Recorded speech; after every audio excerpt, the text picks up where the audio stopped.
예수 그리스도께서 오시기 전 수많은 선지자들을 통해 언제 어떻게 어떤 모습으로 오실지 예언한 그 말씀대로 예수 그리스도께서 오셨습니다. 오신 예수 그리스도께서 친히 말씀하신 대로 고난을 당하시고 십자가에 달려 죽으시고 그리고 부활하셨습니다. 우리는 지난 주일 그 예수 부활에 대한 놀라운 영광을 입술로 고백하고 믿음으로 예수 부활, 내 부활의 거룩한 고백을 하나님께 영광 가운데 올려드렸습니다. 그런데 첫 번 고난의 날, 부활의 날, 예수 그리스도께 가까이 했던 제자들과 많은 사람들, 그들의 모습은 오늘 사는 우리에게 여러 면으로 때로는 긍정적, 때로는 부정적 도전이 되는 삶의 모습들이 아닌가 생각해 봅니다. 고난의 현장에 예수 그리스도와 함께 했던 자들, 또한 그 고난 가운데 예수 그리스도를 떠난 자들을 성경은 소개하고 있습니다. 끝까지 고난의 길을 눈물로 따랐던 여인들을 여러분은 기억하게 될 것입니다. 울며 십자가를 지시고 골고다로 오르시는 예수 그리스도, 묵묵히 그들의 힘으로, 그들의 능력으로 아무 도움도 되지 못함을 안타깝게 여기면서 눈물로 그 길을 함께 걸었던 여인들을 성경은 소개하고 있습니다. 뿐만 아니라 고통으로 얼룩진 십자가에 죽어가시는 예수의 모습을 어찌할 바 모르고 그 현장을 떠날 수 없어서 끝까지 그 십자가의 고통을 몸으로 느껴가며 그 현장을 지켰던 여인들도 있습니다. 뿐만 아니라 안식 후 첫날 예수님의 말씀을 어렴풋이 기억하고 향품을 준비해서 새벽 미명 무덤가로 찾아간 몇몇 여인들도 있었습니다. 그런데 가장 가까이 동행하며 갖가지 기적과 이적을 바라봤던 제자들의 모습은 그 여인들의 모습과 사뭇 다른 모습이었습니다. 힘없이 체포당하고 로마 군병들에게 채찍질 당하면서 이제 십자가를 지고 가는 그 예수를 바라보며 가까이 있던 제자들 한 명, 두 명 제자들이 예수 곁을 떠나기 시작합니다. 예루살렘에 기거했던 제자들은 절망과 두려움에 사로잡혀서 아무도 찾아도 찾을 수 없을 것 같은 골방에 문을 꽁꽁 걸어 잠그고 자기 목숨 하나 붙들고 부들부들 떨고 있는 숨은 제자들의 모습을 성경은 비춰주고 있습니다. 뿐만 아니라 멸시와 천대를 당하며 조롱당하는 예수 그리스도를 바라보면서 베드로가 그 여인에 지명하여 너도 그의 한 당이 아니냐고 말할 때 예수를 3번이나 부인하면서 갈릴리로 도망하는 베드로. 베드로는 혼자 가기 외로웠던지 가까이 있는 갈릴리 친구들에게 나는 갈릴리 고기나 잡으러 갈란다라고 한마디 말해 갈릴리 출신 다른 6명의 제자들이 도망가듯 갈릴리로 향하여 달려가는 그들의 모습을 성경은 적나라하게 기록하고 보여주고 있습니다. 뿐만 아니라 메시아의 약속만을 기다리고 곧 이제 예수님이 예루살렘의 왕이 될 줄 알고 기대와 소망 속에 있었던 어떤 제자들은 너무 큰 절망과 실망을 안고 자기 고향 엠마오로 가는 2명의 제자들도 성경에 기록해 보여주고 있습니다. 놀랍게도 모두가 예수 그리스도를 떠나고 버린 것 같은데 부활하신 예수 그리스도께서는 부활 후에 그들을 하나하나 찾아 나서고 그들을 만나가고 있는 모습을 또한 복음서에 기록해 놓고 있습니다. 절망과 실망으로 가득한 제자들, 엄청난 두려움과 공포에 사로잡혀 있었고 그들의 육신적인 기대나 꿈은 다 상실된 채 실패의 자리에서 밤을 지새우고 있는 그들의 모습을 한번 상상해 보시기 바랍니다. 우리가 가진 복음서에 증거하는 부활하신 예수를 만난 여러 부류의 사람들 가운데 부활절을 보내고 오늘 그 가운데 가장 극적인 만남의 현장의 주인공인 베드로를 통해서 우리가 어떻게 예수 그리스도를 만났고 우리의 삶 속에 예수 그리스도는 어떤 모습으로 나와 동행하고 혹이라도 예수 그리스도께서 다시 오실 때 나는 어떤 모습으로 주님 앞에 설 수 있을까? 한번 자신을 다시 돌아보는 기회가 되기를 간절히 소망해 봅니다. 도망치듯 예수를 버리고 나는 물고기 잡으러 간다고 외쳤던 베드로의 그 모습을 요한복음 21장 2절 3절은 이렇게 기록합니다. 시몬 베드로와 디도모라 하는 도마와 갈릴리 가나 사람 나다나엘과 세베대의 아들들과 또 다른 제자 둘이 함께 있더니 시몬 베드로가 나는 물고기 잡으러 가노라 하니 그들이 우리도 함께 가겠다 하고 나가서 배에 올라서나 그날 밤에 아무것도 잡지 못하였다라고 기록합니다. 3년 동안 갖가지 은혜를 직접 목격하고 그들의 운명까지 바꿀 이름도 바꿔주시며 하나님의 기대와 예수 그리스도의 그 큰 뜻을 거룩한 사명으로 가졌던 제자들, 놀랍게도 예루살렘의 왕이 될 예수 그리스도께서 나약한 모습으로 체포당하고 멸시와 조롱, 고난당하는 그 모습을 보면서 그들은 엄청난 절망감에 사로잡혔습니다. 그때 한 계집아이가 베드로를 향하여 소리치는 그 소리 앞에 베드로 자신의 모든 것을 다 잃어버렸습니다. 그리고 곁에 있는 친구들에게 안 되겠다, 나는 다시 갈릴리로 갈란다, 가서 고기나 잡아서 먹고 살아야지. 속삭이던 말하는 베드로의 말을 듣자마자 다른 제자들이 한결같이 우리도 함께 가겠다고 예수님을 등지고 떠나는 그들의 걸음을 한번 상상해 보시기 바랍니다. 아마 절망감에 사로잡힌 베드로는 자기가 무엇을 할 것인가, 사명을 잃어버린 그 순간 삶의 의미를 다 잃어버렸을지 모릅니다. 처음 예수를 만났을 때 그 감격 속에 배도 버렸습니다. 그물도 버렸습니다. 2배가 물에 잠길 정도로 잡았던 고기도 다 버렸습니다. 그런데 어느 날 그들의 기대와 소원했던 것들이 한순간에 다 무너져 버릴 때 예수를 버리고 떠나는 게 너무 쉬웠고 이전에 버렸던 배, 그물, 갈릴리 고기를 잡는 것에 다시 빠져들어가고 있는 베드로의 그 모습은 천국 가기 전까지 우리의 삶 속에 끊임없이 반복되게 유혹되지는 우리가 낙심하고 절망하는 우리의 모습일 수 있음을 한번 다시 베드로를 통해서 살펴보시기를 주의 이름으로 간절히 축원합니다. 같은 마음을 가지고 배를 띄우고 밤새도록 그물을 내렸습니다. 그런데 놀랍게도 한 마리 고기를 잡지 못했습니다. 오늘 본문은 그렇게 말합니다. 그날 밤에 아무것도 잡지 못하였다고. 저는 이 말씀을 묵상하면서 스스로 그렇게 질문해 봤습니다. 갈릴리 바다에 고기가 없어서 그날 밤에 한 마리도 잡지 못했을까?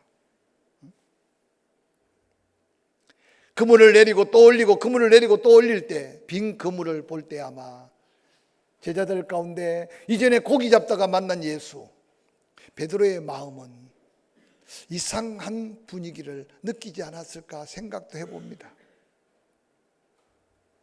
오늘 요한은 기록합니다.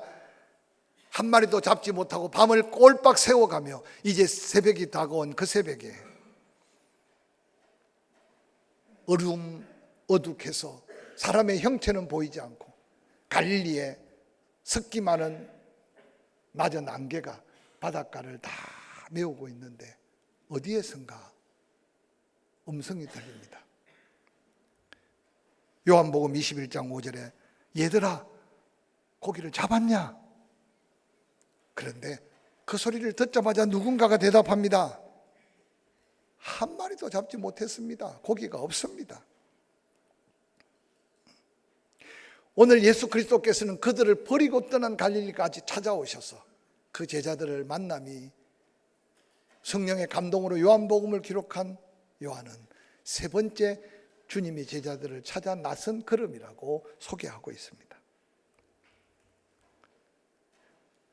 얘들아 고기가 있느냐고 묻는 그 음성이 바로 부활하신 예수 그리스도의 음성인데 그들은 고기가 있느냐고 묻는 그 음성이 부활하신 예수인 줄 알지 못했습니다.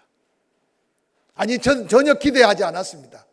이미 십자가에 못 박혀 죽으신 예수를 그들은 바라보면서 모든 게 끝났다고 생각했고 예수님의 말씀 한 말씀도 기억할 수가 없었습니다. 고기가 없다는 말 듣자마자 이르시되 그물을 배 오른편에 던지라고 말씀하시면서 그러면 자버리라고 말씀하셨습니다.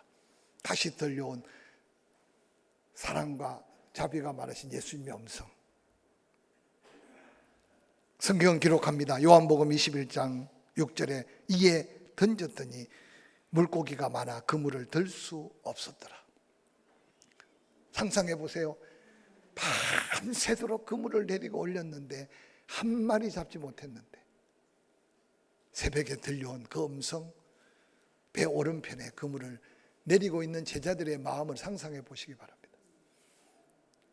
과연 제자들이 밤새 그물을 내릴 때 배 오른편에는 그물을 내리지 않았을까요? 제가 볼 때 금방 오른편에 그물을 내렸다가 허탕 쳤어요.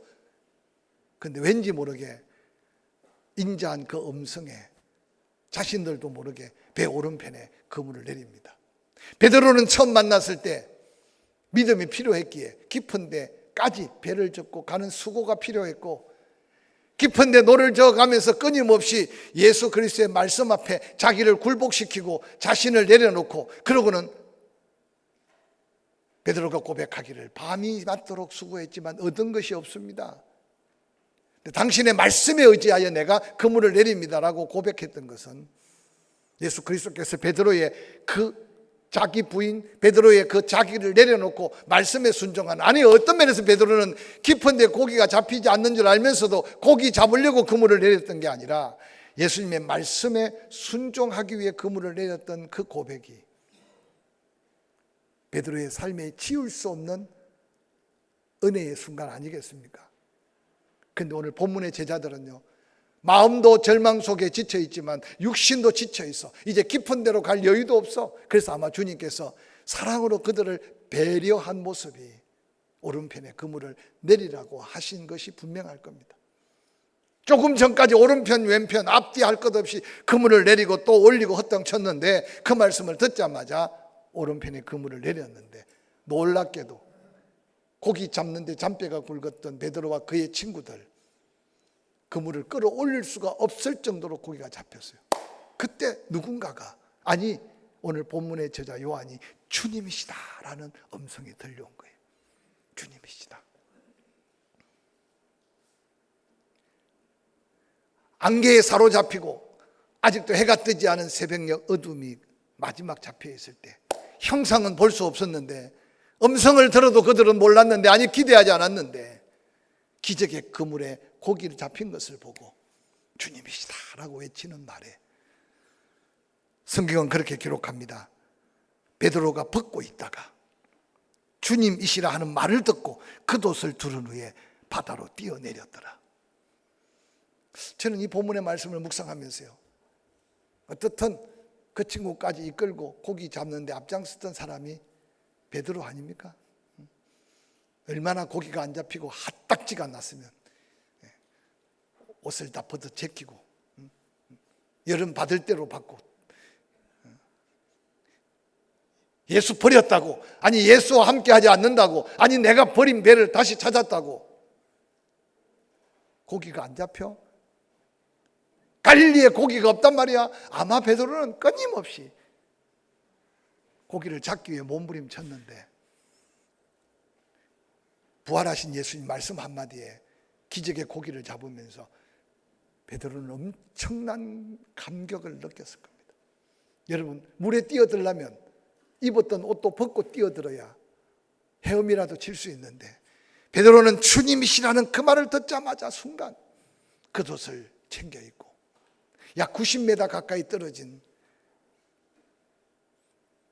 그물을 끌어올릴 수 있는 그물을 배에 붙들고 노를 저어 가는 것보다 한 걸음 먼저 예수 앞에 가려고 물에 뛰어들어 헤엄쳐 가는 베드로를 한번 상상해 보시기 바랍니다.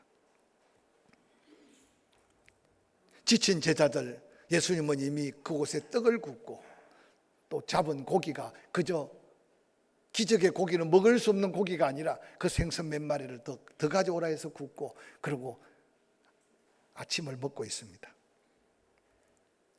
성경은 그렇게 기록합니다. 음성은 구별하지 못했는데 예수의 축복하는 떡을 먹으면서 모두가 다 당신은 누굽니까? 라고 묻는 자가 없었다고 기록합니다. 왜냐하면 얼굴과 얼굴을 마주보며 그 기적의 고기를 잡고 그 사랑의 떡을 먹으면서 그들이 버리고 온 주님이 찾아오신 예수 그리스도라는 사실을 모두가 알게 되었습니다. 오늘 함께 읽었던 요한복음 21장 15절은 이렇게 기록합니다. 그들이 조반을 먹은 후에 예수께서 시몬 베드로에게 이르시되 요한의 아들 시몬아, 내가 이 사람들보다 나를 더 사랑하느냐? 라고 묻습니다. 베드로가 예수님을 처음 만났을 때 그 동생 안드레의 손에 이끌려 왔습니다. 예수님은 베드로를 보자마자 요한의 아들 시몬아, 내 이름을 시몬이라 하지 말고 게바라고 해라. 언젠가 설교했잖아요. 게바라는 말은 아람어로 반석, 헬라어로 페트로스, 베드로라는 이름을 지어줬어요. 그런데 베드로는 그 즉시 주님을 따를 수가 없었어요. 그래서 예수님은 다시 베드로를 만나서 누가복음 5장에 기적의 고기를 잡으면서 베드로가 예수님께 무릎을 꿇고 예수님은 베드로에게 운명적 사명을 맡겨줬어요. 베드로야, 너는 이제까지 고기 잡는 데 내 인생을 걸었지만 이제는 네가 고기 잡는 어부가 아니라 사람을 구원하는 사명자, 사람 낚는 어부가 될 것이라고 선포했습니다. 그런데 안타깝게도 베드로는 3년 동안 주님과 동고동락하며 수없는 기적의 떡을 먹고 수없는 하나님의 역사를 보면서도 자기에게 주어진 그 사명이 어떤 것인 줄 다 깨닫지 못했습니다. 다른 제자와 마찬가지로 예수님의 그 능력이라면, 예수님의 그 권세라면 예루살렘의 왕이 되어 로마 군대를 다 내어몰고, 그리고 예수 때문에 오른편 왼편, 지금도 선거철이 돼서 한 번도 허리 굽혀 인사할 이유가 없는 사람들이, 지나다니는 사람들이 다 자기 편 줄 알고 이른 아침부터 일어나서, 저는 그분들이 1년 전부터 아마 그렇게 인사했으면 아마 엄청난 표를 얻지 않았을까. 제가 정치를 안 해서 그런데 가끔 이해할 수 없어요. 한 달 만에 어디서 낙하산 타고 오듯이 나타나서 명함을 막 돌리고 자기 아니면 안 될 것 같은데, 내가 만약 국회의원으로 나간다면 저는 3년 전부터 온 동네를 한 집 한 집 찾아다니면서 그러면 될 것 같아요.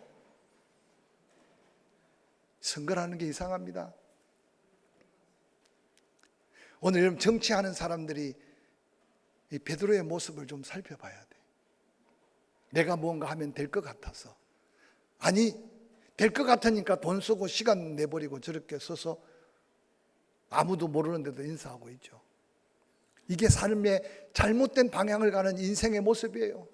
베드로는 자기에게 이름 바꿔주고 자기에게 그 같은 사명을 주신 사명이 얼마나 고귀한지 몰랐어요.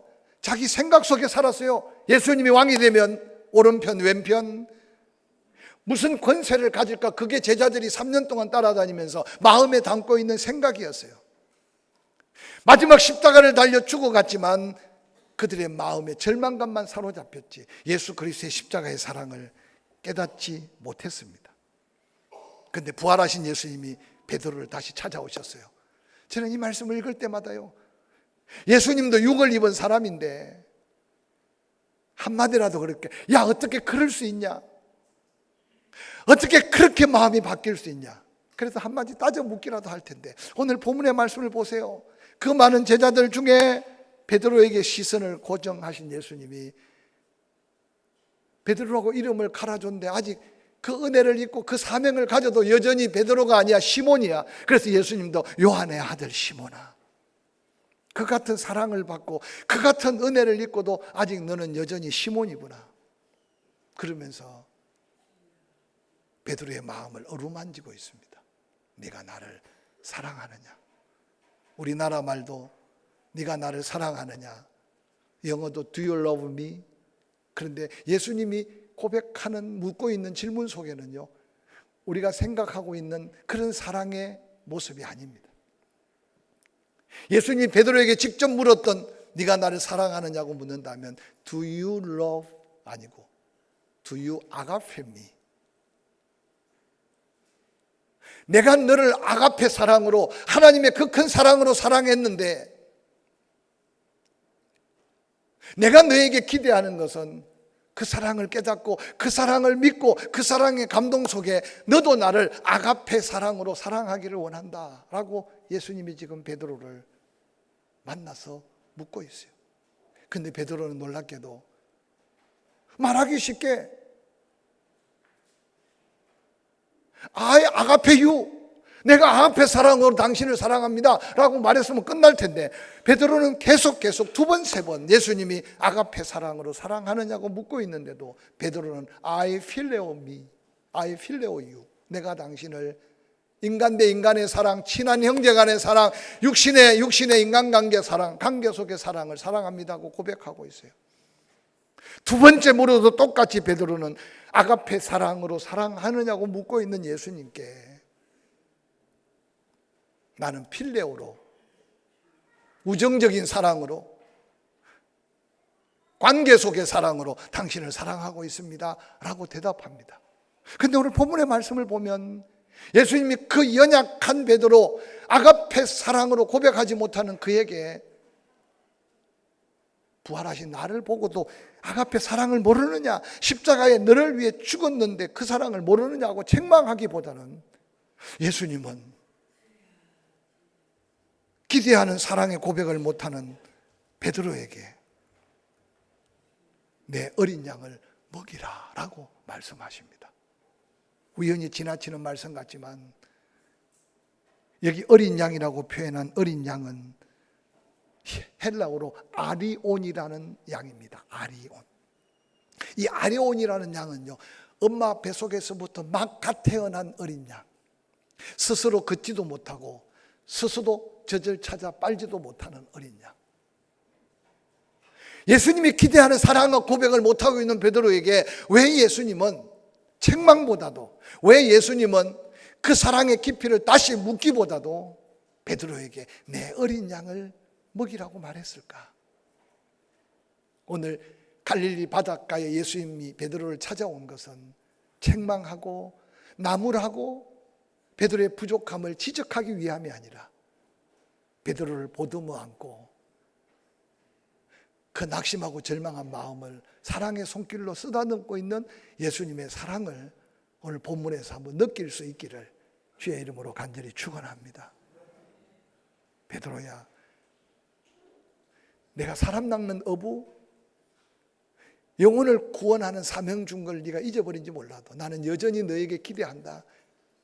너 스스로 아무것도 할 수 없는 것 같지만 이제 갓 태어난 어린 양은 네가 젖꼭지라도 찾아주고 먹일 수 있지 않겠느냐. 그리고 사명을 부여해 주시는 베드로를 찾아온 예수님이 사랑의 예수님, 긍휼이 많으신 예수님, 그 예수 그리스도의 사랑을 한번 느끼면서 한 걸음 주님 앞에 다가설 수 있는 저와 여러분이 될 수 있기를 주의 이름으로 간절히 축원합니다. 이어서 요한복음 21장 16절에 두 번째 요한에게 묻습니다. 시몬에게, 요한의 아들 시몬아, 내가 나를 사랑하느냐? 여전히 아가페의 사랑으로 사랑을 고백할 수 있느냐라고 묻습니다. 그런데 베드로는 주님, 내가 필레오 사랑으로 사랑합니다. 똑같은 고백을 합니다. 첫 번째는 혹시 주님의 마음을 다 헤아리지 못해서 그렇게 고백했을지 모릅니다. 그런데 두 번째 똑같이 주님은 네가 나를 아가페 사랑으로 사랑할 수 있느냐고 묻는데 베드로는 필레오 사랑을 고백하고 있어요. 이 본문을 가지고 다양하게 해석하고 있지만 저는 묵상하다가 베드로가 아가페 사랑을 모를 수도 있겠구나 라고 생각하게 됐어요. 예수 그리스도께서 고난당하는 그 현장 끝까지 십자가를 따르지도 못했고 부활의 현장에 어떤 복음서에는 빈 무덤을 보기는 했다고 하지만 세 번이나 그것도 저주하면서 부인하고 다른 친구들까지 꼬드겨 갈릴리 바닷가에 고기 잡고 있는 자기를 찾아온 그 예수 그리스도 앞에 아직도 베드로는 아가페의 사랑을 몰라서 고백하지 못하고 있지 않는가 생각이 들었어요. 그래서 예수님은요, 아가페 사랑은 가르쳐서, 아가페 사랑은 깨우쳐서 아는 게 아니라 그 사랑을 받아서 경험하면서 그 사랑을 고백할 수 있는 사랑인 게 아가페 사랑이 아닐까. 그래서 예수님은 아직도 깨닫지 못하는 베드로를 책망하기보다는 내 양을 치라라고 다시 사명을 줍니다. 여기 내 양을 치라고 할 때 그 양은 프로바톤이라는 양인데, 양 중에도 억센 양, 말 안 듣는 양, 도리어 목자를 치받는 양, 상상해 보세요. 어린 양과 정 다른 양. 근데 그 양을 먹이라고 하는 게 아니라 그 양을 치라는 거예요. 삐딱한 길로 가면 바른 길로. 그게 인내와 사랑이 필요하고 참음이 필요하고. 그래서 예수님은 베드로에게 사명에 더한 사명을 주십니다. 네 마음에 안 든다고 내팽개치거나 네 마음에 안 든다고 지어박지 말고,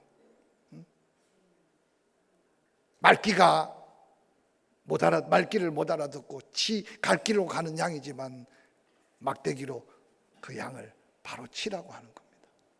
제가 이 말씀을 묵상하다가 천진난만하게 부모님 사랑만 받았던 자녀들이 어느 날 결혼을 하고 아이를 키워가면서 그때서야 부모님의 사랑, 은혜가 뭔지를 알아간다고 하잖아요. 젖먹이다가 사춘기를 겪어가는 자녀들을 보고 때로는 엉덩이에 뿔이 났는지 부모 말을 안 듣고 치닫는 아이들을 키워가면서 어느 날 철이 들 때쯤 되면 나하고 길렀던 어머니 아버지가 곁을 떠나간다고 하잖아요.